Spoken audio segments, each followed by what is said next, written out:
తాకట్లో ఉన్న మీ బంగారాన్ని విడిపించి ఆ రోజు ఆన్లైన్ రేటుకి కొంటాం. Sharma gold company. Suman TV ప్రేక్షకులకి నమస్తే.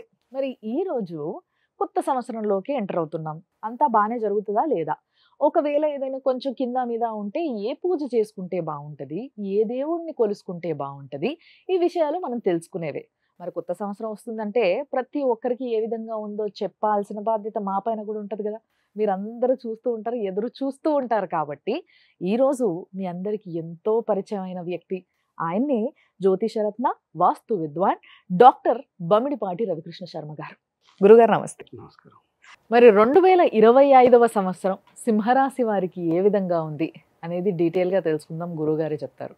గురుగారు, సింహరాశి సంబంధించి సింహరాశికి అధిపతి రవి. అష్టమ శని సంచారం ప్రారంభమవుతుంది మనకి 29 మార్చి నుంచి, ఏప్రిల్ 1వ తారీఖు నుంచి అనుకోండి.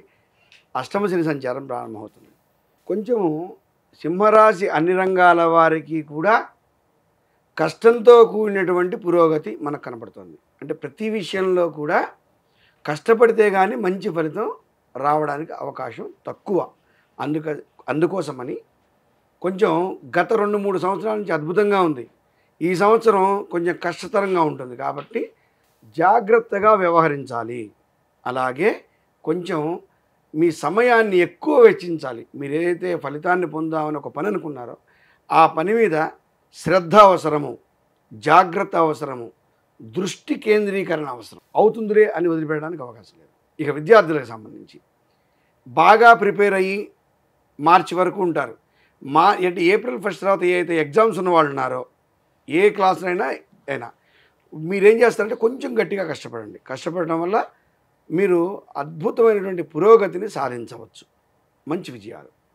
ఉద్యోగస్తులకు సంబంధించి తప్పనిసరిగా మీ మేనేజ్మెంట్ నుంచి, ఎవరైతే ప్రైవేట్ ఉద్యోగస్తులు ఉన్నారో అలాగే ప్రభుత్వ ఉద్యోగస్తులు, పై అధికారుల నుంచి ఒత్తిడి బాగా ఉంటుంది. అంటే మీరు ఎంత కష్టపడ్డా కానీ ఏదో చేయలేదు, ఇంతేనా చేసింది అని రివార్డు రావాల్సినటువంటి స్థానంలో ఏదో కొంత ఇబ్బందులు రావడానికి, దానివల్ల మానసిక సంఘర్షణకి గురవడానికి అవకాశం ఉంది. కాబట్టి కొంచెం చేసే పనిలో శ్రద్ధ, అలాగే మీరు చేస్తున్నది మీ మేనేజ్మెంట్కో అలాగే మీ పై అధికారికో తెలిసేలా చేయండి. మీరు చేయడం వల్ల మంచి అభివృద్ధి కొనసాగుతుంది. అలాగే ఎట్టి పరిస్థితుల్లో అనవసర విషయాల్లో తలదూర్చవద్దు. ఉద్యోగస్తులు మీకు సంబంధించిన విషయాలే మాట్లాడండి, పక్క వాళ్ళ విషయాల్లో కలగజేసుకోవద్దు. అలాగే ఎవరో ఏదో సలహా ఇచ్చారని ఉద్యోగం మారదామనో, ఇక్కడి నుంచి ఇంకో దగ్గరికి వెళ్దామనో, విదేశాలకు ప్రయాణం చేద్దామనో ఎవరి సలహా మేరకు మీరు పరిగెట్టొద్దు. మీరు చక్కగా ప్రణాళిక వేసుకొని ఇది తప్పనిసరిగా నేను సాధిస్తాను అని ఒక మంచి ఉద్దేశంలోకి వచ్చాక, నిర్ణయానికి వచ్చాక మీరు గనక ముందుకు వెళ్ళినట్లయితే గనక సింహరాశి వారికి ఉద్యోగంలో ఎటువంటి నష్టం జరగకుండా ఉంటుంది. ఇంకా వ్యాపారస్తులకు సంబంధించి ఈ యొక్క ఎవరైతే చిట్ ఫండ్, ఫైనాన్సు, అలాగే షేర్ మార్కెట్, అంటే కష్టపడకుండా డబ్బు సంపాదించి ఇన్నాళ్ళు బాగా ఉన్నారో వాళ్ళు చాలా జాగ్రత్తగా ఉండాలి. ఇలా వచ్చి అలా మాయమైపోతాయి డబ్బులు. కాబట్టి ధన నష్టం ఎక్కువగా కనపడుతుంది. కాబట్టి కొంచెం ఈజీ మనీకి పరిగెట్టే లోకం ఏదైతే ఉందో ఆ లోకం అంతా కొంచెం కళ్ళు తెరవండి, జాగ్రత్తగా ఉండండి, ధన నష్టం కాకుండా చూసుకోండి. అలాగే ఏది కొన్నా సరే, గృహం కానివ్వండి, స్థలాలు కానివ్వండి, వస్తువులు కానివ్వండి, 1-2 సార్లు ఆలోచించుకొని వాటినంతా పరిశీలించుకున్నాక జాగ్రత్తగా కొనకపోతే కనుక విభేదాలకి లోనవడానికి అవకాశం ఉంది. ధనం పోయే దరిద్రం పట్టే అన్న సామెతలాగా ధనము పోతుంది, తద్వారా విభేదాలు వస్తాయి.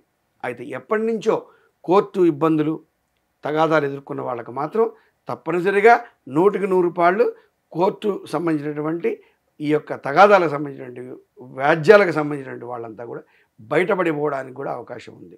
ఇక చాలా ముఖ్యమైన విషయం, అందరూ సంతోషించే విషయం, ఎవరైతే రుణగ్రస్తులై ఉన్నారో, అప్పు చేసి ఉన్నారో, అప్పులు ఆల్రెడీ మన దగ్గర ఉన్నాయో, చేసి ఉన్నాము, ఏది 29 మార్చి వరకు కూడా తప్పనిసరిగా ఈ సంవత్సరం అప్పులు తీరుస్తారండి. తప్పనిసరిగా రుణ బాధలు తొలగిపోతాయి. అంటే ధనం మన దగ్గర నుంచి వెళ్ళిపోతుంది.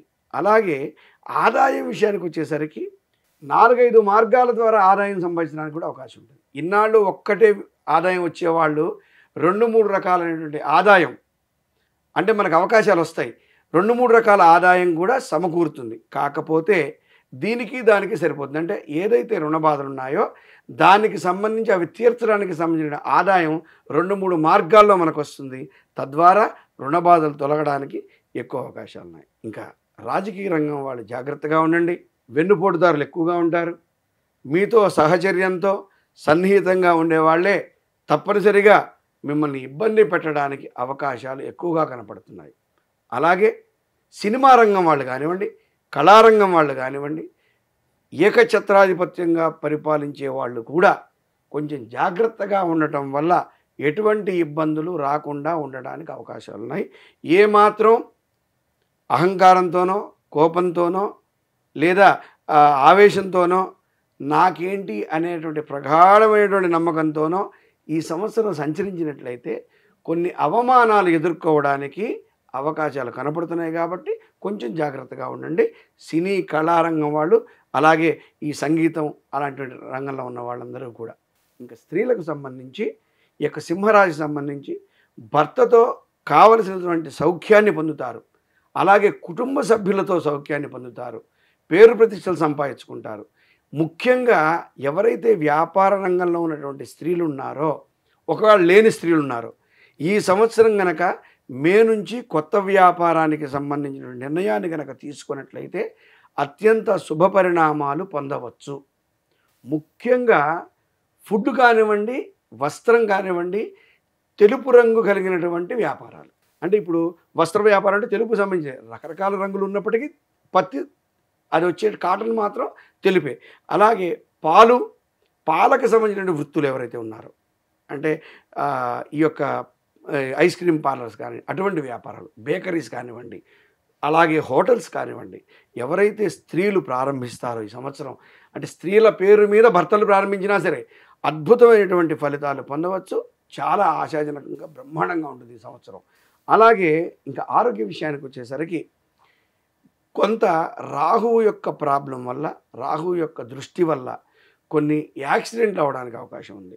ప్రయాణం విషయంలో శ్రద్ధ, అర్ధరాత్రి ప్రయాణాలు చేయవద్దు. కార్లు కానీ బస్సుల్లో కానీ ప్రయాణం చేసినప్పుడు జాగ్రత్తగా వెళ్ళండి. అవసరం ఉంటేనే, ముఖ్యమైన పని ఉంటేనే ప్రయాణాలు పెట్టుకోండి. అనవసరంగా యాత్రలు చేయటం, విహారయాత్రలు చేయటం ఇటువంటివి మానుకోండి. అలాగే మీ ఇంట్లో కుటుంబ సభ్యులకు సంబంధించి, పిల్లలకు సంబంధించి ఎప్పటి నుంచో ఉద్యోగం రాకపోతేనో, విదేశీ యోగం పొందలేకపోతేనో, వివాహం కాకపోతేనో, సంతానం కలగకపోతే ఎన్నో ప్రాబ్లమ్స్ ఉంటాయి పిల్లలకి. అటువంటి పెద్దవాళ్ళు ఎవరైతే సింహరాశి వాళ్ళు ఉన్నారో మీ పిల్లల అభివృద్ధిని కళ్ళారా చూస్తారండి ఈ సంవత్సరం. అన్ని రంగాల్లో ఉన్నటువంటి మీ పిల్లల యొక్క భవిష్యత్తు చాలా బాగుంటుంది ఈ సంవత్సరం.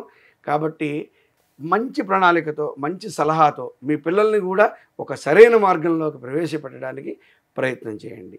అయితే ఓవరాల్గా చాలా బాగుండి కొన్ని రంగాల్లో బాలేనప్పటికీ ఈ యొక్క సింహరాశి సంబంధించినటువంటి వాళ్ళు ఎవరైతే ఉన్నారో సూర్యారాధన బాగా చేయాలి. అలాగే ఈశ్వరారాధన కూడా చేయాలి. ఇక్కడ అష్టమ శని సంచారం కాబట్టి ఈశ్వరారాధనతో శనేశ్వరుని యొక్క బాధ నుంచి ఉపశమనం పొందవచ్చు. సూర్యారాధనతో శక్తి పొందవచ్చు. ఆదిత్య హృదయం పారాయణ చేయండి, సూర్యాష్టకం పారాయణ చేయండి, సూర్యకవచం పారాయణ చేయొచ్చు. అలాగే సూర్య దేవాలయాలు సందర్శనం చేయొచ్చు, సూర్య నమస్కారాలు చేయొచ్చు. తద్వారా శారీరక మానసిక రుగ్మతల నుంచి బయటపడటమే కాకుండా అభ్యున్నతిని పొందవచ్చు. శుభం భూయాత్. అద్భుతంగా చెప్పారు గురువుగారు. సో సింహరాశి వారికి కూడా ఇందాక గురువుగారితో మాట్లాడినప్పుడు వృషభ రాశి గురించి ఏదైతే చెప్పారో అదే కొంచెం జాగ్రత్త. ఓకే, బయటికి వెళ్ళేటప్పుడు మీ సొంత డ్రైవింగ్లో మీకు ఎందుకు రాత్రి ప్రయాణాలు కూడా వద్దన్నారు కాబట్టి అది కూడా అవాయిడ్ చేయండి.